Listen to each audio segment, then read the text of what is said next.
Welcome to the HELSUS Global South Encounters with me, Franklin Obiodum, Associate Professor of Sustainability Science with Global Development Studies as the chair.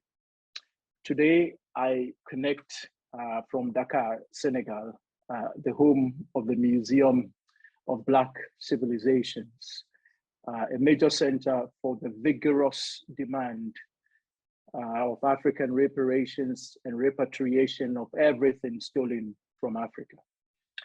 If you would like to stay connected between the encounters, I would like to draw your attention to our new Twitter account and Just Ecological Political Economy, the HELSUS Global South blog, links to which you can see in the chat. I am an invisible man. No, I am not a spook like those who haunted Edgar Allan Poe, nor am I one of your Hollywood movie ectoplasms. I am a man of substance, of flesh and bone, fiber and liquids. And I might even be said to possess a mind. Like the bodiless heads you see sometimes in a circus side shows, it is as though I have been surrounded by mirrors of hard, distorting glass. I am invisible, understand?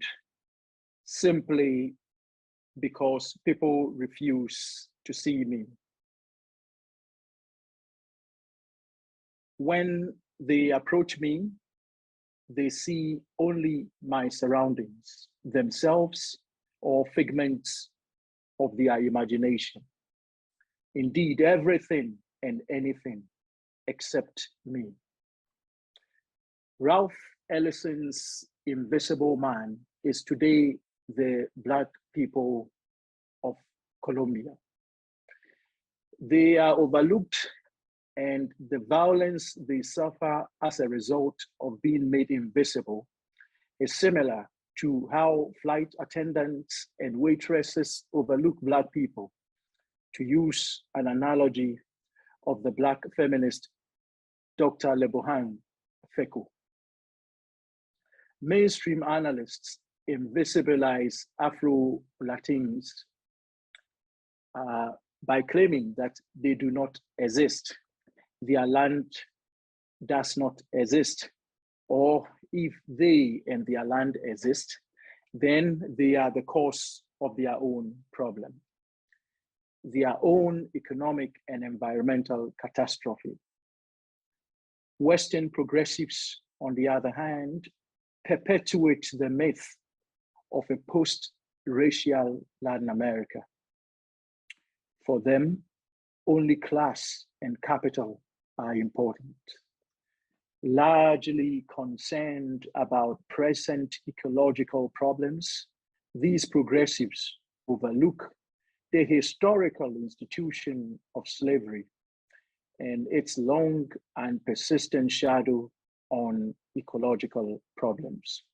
Yes, these Western analysts probe the conditions of indigenous people in Latin America, but largely within an eco-humanist framework, not within an ecological, political, economic framework. And they certainly do not engage the chattel slavery of Afro-Latins, whose present and past are interlocked in ways that shape the future. In short, Black people in Latin America, in Colombia, are not only invisible, they are also Frantz Fanon's the wretched of the earth. Fortunately, a few political economists from the Global South have much deeper insights. Quote, "It is simplistic to blame the collective ownership of Afro-Colombian lands for the poverty in Colombia's Pacific Coast region. We have evaluated the effect of collective property on development in the area, comparing Afro-Colombian communities who have collective land titles with those who have none. Collective titling significantly reduces poverty, increases mean household income, improves children's school attendance in primary education, and promotes housing investment. Holding a stake in collective property indicates to inhabitants that theirs is no longer a no man's land and motivates investment. There are still sizable gaps in the socio-economic indicators between Colombia's Pacific and the rest of the country. But without collective titling, the situation would be even worse. The law from 1993 establishing collective land titling and the right to prior consultation constitute the only noteworthy government policies favoring Afro-Colombian communities since the country's abolition of slavery in 1851, unquote. These are the words of Professor María Alejandra Vélez, our speaker for today's encounters. Those brave words were written not in the green left and not in Jacobin, the symbols and spaces of left-wing progressive scholarship, but in The Economist, one of the world's most liberal elite newspaper.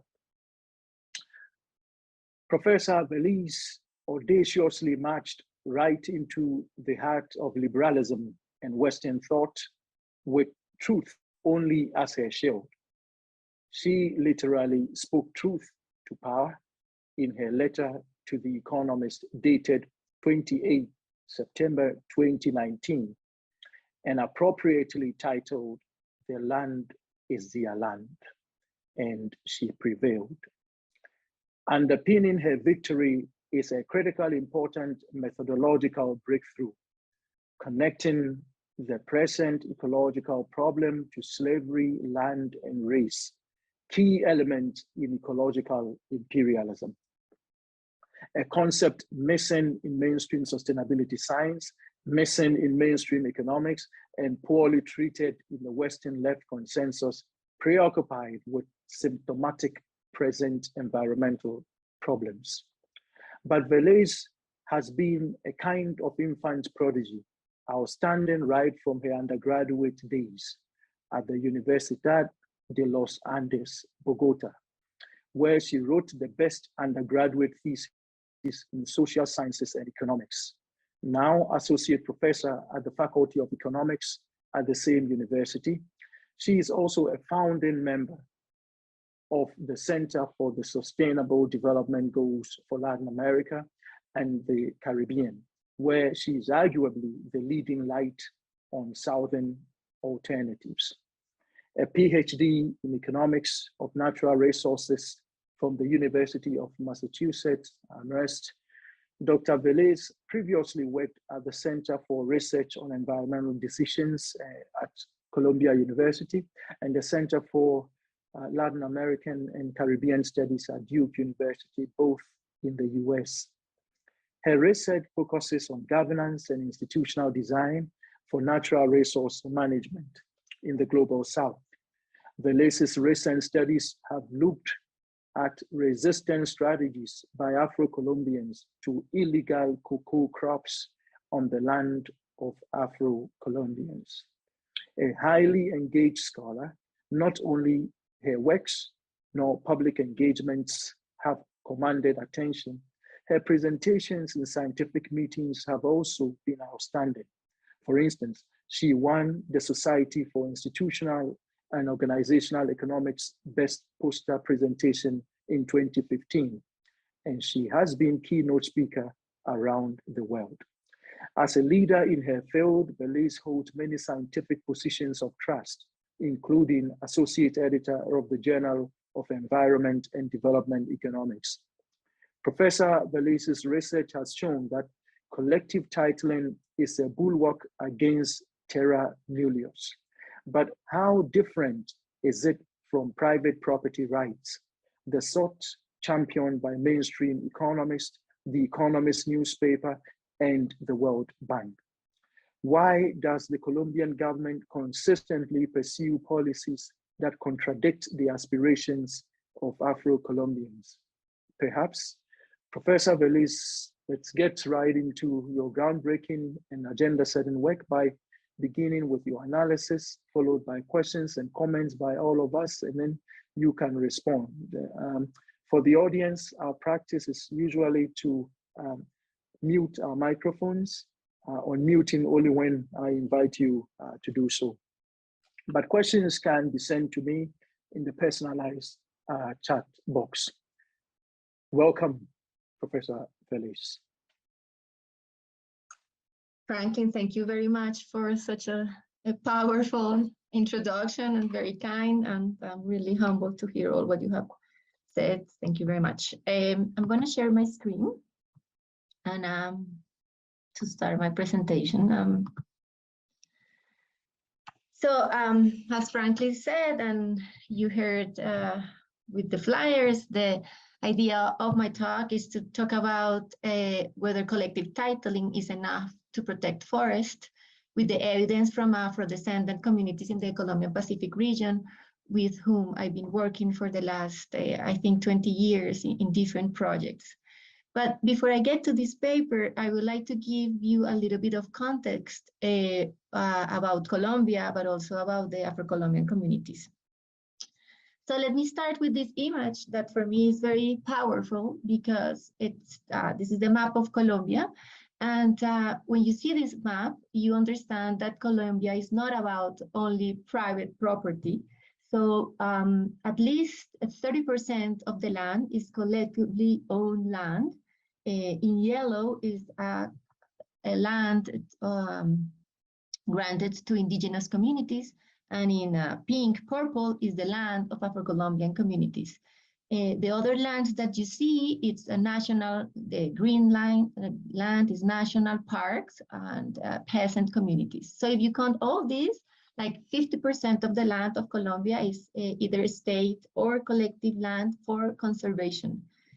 So when you see this map, you have to start thinking about different development paths. But I'm going to talk you about only the land titling process of Afro-Colombian communities, which is basically around 6 million of hectares, which is 5% of the country.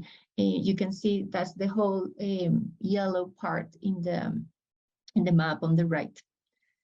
So the Pacific region in Colombia is an area that goes from Panama to Ecuador and from the western Andes mountains to the Pacific Ocean. And 90% of the population in the Pacific region of Colombia are Afro-descendants. 60% lives in like urban center, very small urban centers, and the rest lives in 40% of the banks of the rivers in the Pacific region. That area is considered a biodiversity hotspot, but also is a region with a lot of needs in terms of social development. Most of the activities that people in this region perform is like fishing, hunting, mining, or lodging. It's a natural resource type of activities. There is a bit of subsistence agriculture. But what I wanted to point out here is that doesn't matter which indicator or socioeconomic index you look at, there is a gap between Afro-Colombian communities and the rest of the country. For example, life expectancy of the Colombians are 73 years, whereas for Afro-Colombians is 64 years. So it's a very vulnerable population with insufficient infrastructure and public services, and the unsatisfied basic needs index was 26% higher to this population compared to the rest of the country. So any indicator that you look at is like that. So we are in a region in which we have an incredible culture and society, but there is a lot of gaps compared to the rest of the country, and it's a region with a lot of biodiversity. So Afro-Colombian communities have been settled in the Pacific region since the 17th century. They were part of the African diaspora, and until 1991, the Colombian government basically viewed the Pacific region as a massive forest reserve of unoccupied lands. It just didn't recognize that Afro-Colombian communities were there. Finally, in 1991, Colombian Constitution for the first time recognized that we are a pluriethnic country and recognized the right of Black rural communities to collective land titles in territories of the Pacific region. This change in the Constitution gave, the way to the Law 70, Law 17, 1993, that basically specified the process for allocating a collective land. For some of the leaders in the Pacific, for some, maybe all of the leaders in the Pacific region, this law was the most interesting thing that happened before the abolition of the slavery in 1851. Basically, it's the most important public policy since then.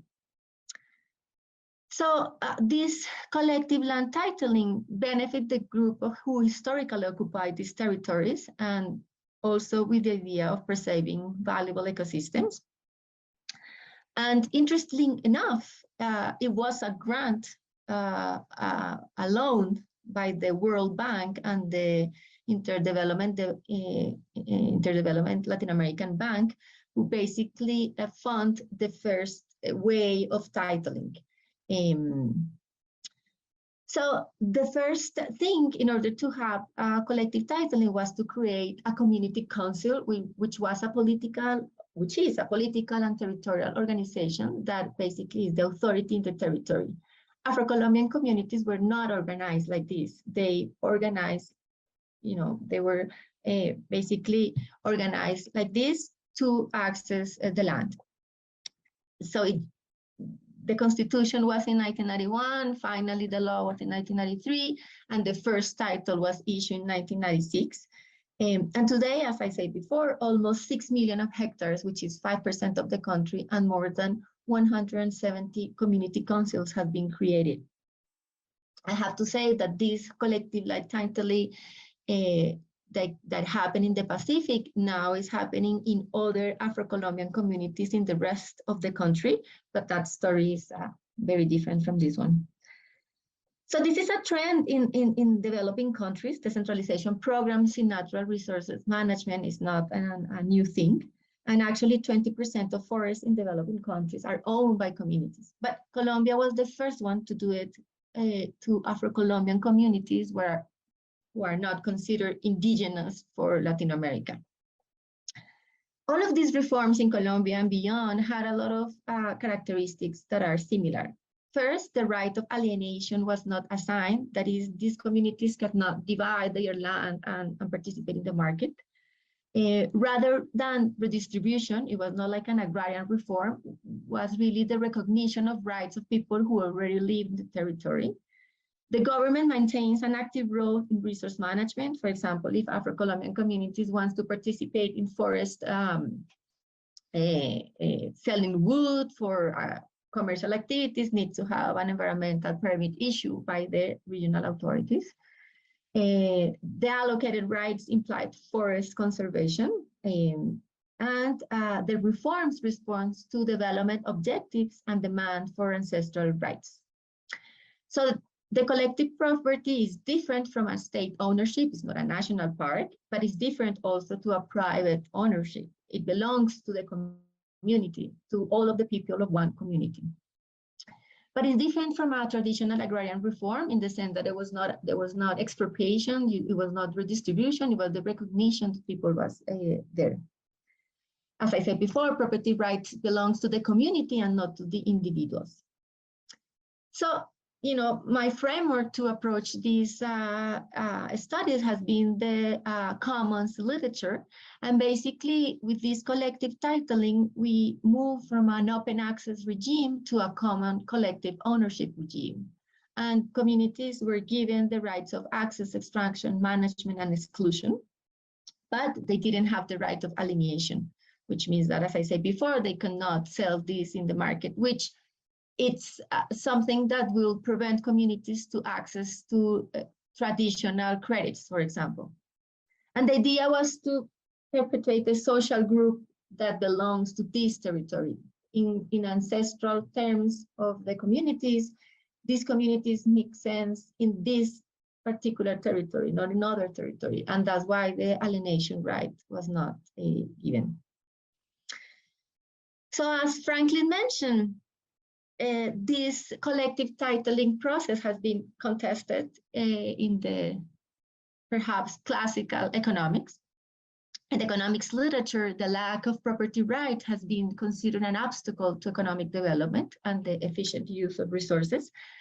And traditional or classical economics literature has understood collective property equal to open access, as it was a no man's land, basically.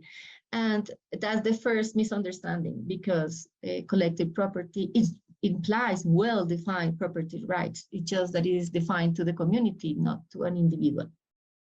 So as Franklin mentioned, that letter that he kindly read at the introduction was my response to this article that happened in the Economist, where they said why Colombia's Pacific coast is so poor, with the subtitle No Man's Land. And they say collective land ownership holds the region back. I was really furious with this article, because my whole academic career has been studying this case, and I understood that collective property was not no man's land, was the land of a community. And there was a lot of evaluations that show that actually collective property has benefited the communities and the region. So I'm going to show you sort of the research that was behind that letter that I wrote to the Economist and that Franklin just read. So what has been achieved with this change in property rights and with this important law that was implemented in the Pacific region? Well, first, which is something that is very difficult to measure, but I think it's already well known, it basically make visible and empower Afro-Colombian communities and their leaders. Imagine that before the collective titling, for example, government will just only give wood concessions to private companies without asking the communities. Now, communities and their leaders are empowered, visible, and they have the right of consultation. So community councils are recognized by Law 70 as an ethnic group and authorities in their territory. That implies clear definition of boundaries, right to exclude outsiders, and territorial control. And despite conflict in Colombia, and we can talk about that later, displacement of Afro-Colombian communities gain legal protection by prohibiting that others claim their land. What happened in the rest of the country is that illegal armed groups displace communities and they sell the land and they got private titles. In Afro-Colombian communities, even though they had been displaced, nobody has ever able to title their land because it's prohibited by law. So that's very important.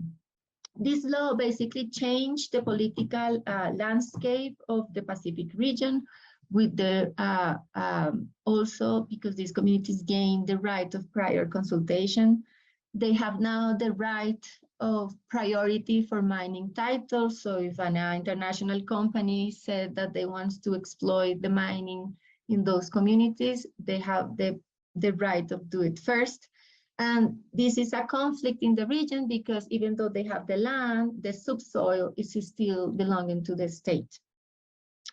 But nevertheless, they had been managing their land and they have designed a lot of management plans and formalization of rules to manage the territory. And that's other things that I have been looking at.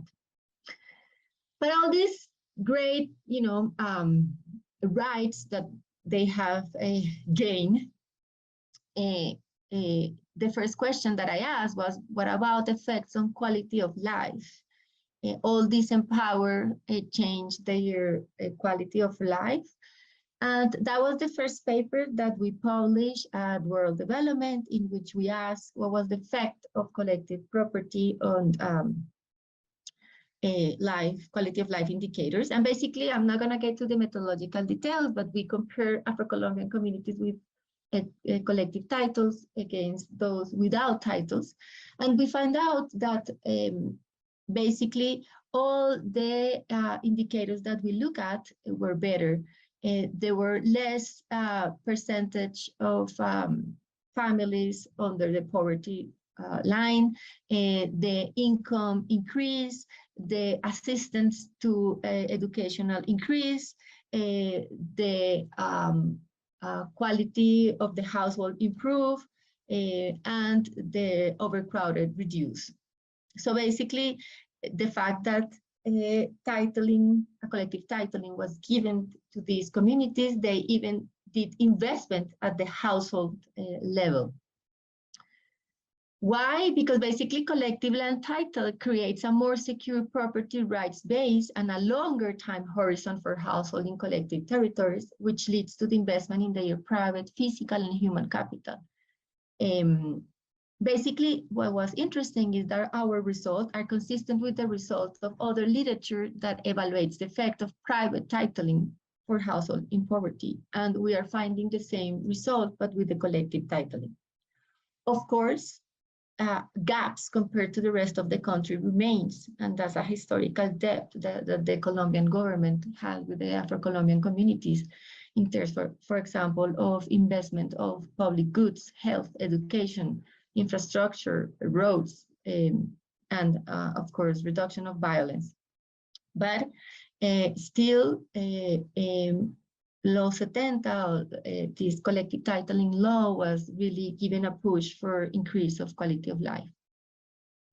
When this paper came out, there was questionings about, okay, there was a trade-off between well-being and conservation. Maybe these communities start to improve their quality of life after this collective titling because they massively exploit resources. And you can think about hypotheses in either way, no? When you think about if collective titling reduce deforestation rates, you can think that property rights should generate incentives to stop outsiders and promote deforestation. You can think that collective title will consolidate the possibility of aligning monitoring and control with community organization. Even communities can organize to sell their ecosystem services and apply for payment for ecosystem service, etc. But also you can think that community organization in need for resources can make agreements, even legal ones, to massive resource extraction. So there were hypotheses like either way. So we wanted to test basically if collective titling has been a strategy for forest conservation. And what we did was to compare changes in deforestation rates before and after the titling process with changes with similar communities without title. And now we're going to get to the methodological details because we don't have time, but basically we have data from 1990, 2000, 2005, and 2010. And what we did is that since the process has taken like 20 years, we can have titling and not titling communities that are comparable in other characteristics, so we can test for defects.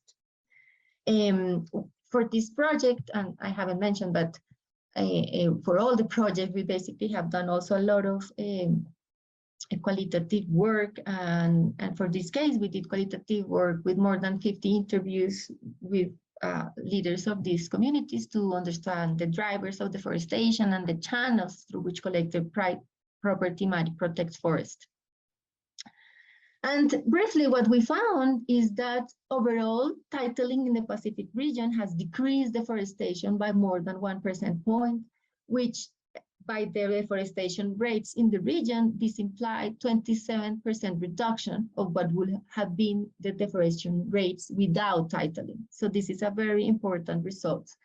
Of course, the result varies across the region, but what we found is that this protection happens because community, for the community organizations, the governments, and the design of management plans and internal codes, communities were able to expose legal extractive companies, forest companies, oil palm companies that were basically start extracting their resources. However, I have to say this is a region with multiple challenges. Expansion of illicit crops, there is challenges also in management of fisheries, illegal mining, and community enterprises. There is still a question of how productive entrepreneurship will be conducted in the context of collective titling. And in particular, it's a challenge because in Colombia, we have